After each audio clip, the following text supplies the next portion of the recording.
weeru koor bi accès dañuy gis ñi nga xam ne tamit ñoo di ndaw ñi ak ñi nga mag ñi sax daanaka dañuy sol seen li nga xam ne moo di équipement dugg ci li nga xam ne tamit moo di terrain yi fas yéene li nga xam ne moo di tàngal seeni yaram tey nag ñu demoon nag ñoom sur le terrain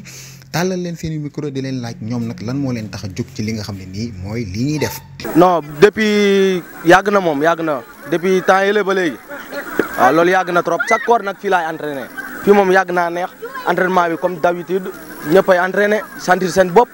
bu entraîné ba pare dem ñibbi waaw. yow dalee entraîné yàgg na kay. man avant koor bi maa ngi entraîné fii nii gars yi yëpp xam nañ ma booy yi yëpp samay gaañal lan waaw ñu bëri fii samay gaañal lan quoi xam nañ ci terrain bi laay entraîné maa ngi tout le temps. waaw man terrain bi nag boo gisee ma fi ñëw nii xam nga toggaale aw ma lu ma def damay ñëw xam nga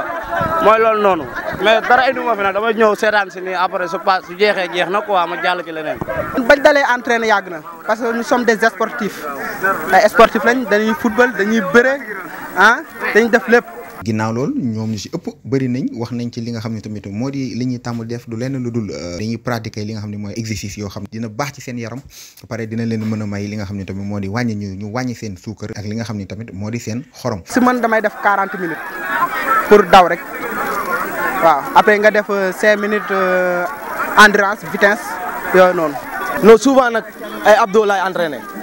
ma entraîné abdos ba pare mooy loolu dem ci terrain bi ci biir terrain bi noonu am tuuti kii rek fubal tuuti noonu rek mu fubalee tuuti noonu rek commencé am kii rek dem ñibbi. entraînement bi yàgg na mais koor gi dañ koy reprendre xam nga weer koor ba ngoon woor ba ngoon jot defoo dara tamit baaxu ci yaram ak suukar si nii bisaab yeeg yooyu noonu yëpp bu ngoon jotee moo tax bu ñu dogee pare dañ ñëw terrain defaraat yaram yi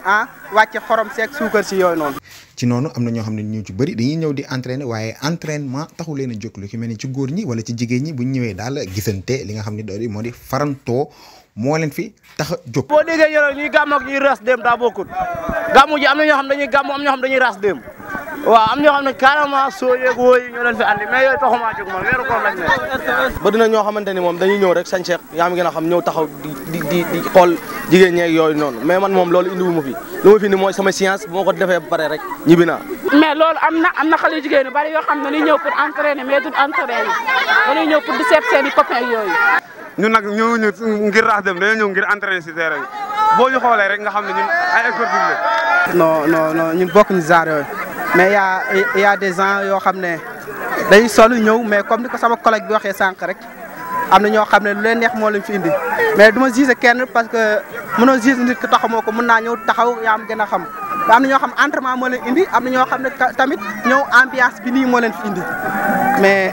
mënumaa xam exact leen fi indi mais ñi nga xam ne entraînement la leen fi indi ñaa ngi nii gis nga leen ñoo ngi nii exactement bëri nañ fi ñeneen ñaa ngi nii làq toog xam nga toogaan seetaan ambiance beeg yooyu noonu mais fii daal terrain li la fi indi bëri na soit nga foofu soit comme xale yi nii seetaan gars yi yaa ma gën a xam. bu ma fi ñëw ba léegi amul xëccoo amul dara bu ma fi ñëw ba léegi kenn musu fee xeex kenn musu fee am problème terrain bi moom le respect ñëpp am respect moom ñëpp fii moom am ñoo bokk ndey ñoo bokk baay terrain bi ñëpp am respect fii amul xeex musta am xeex musta am dara entraîné ko entraîné ba pare dem nga ñibbi waaw. mbokk yi li ñu leen indiloon ci seen information ki leen doon defal information bi tuddoon Ibrahima Sène Baol Times TV Diourbel.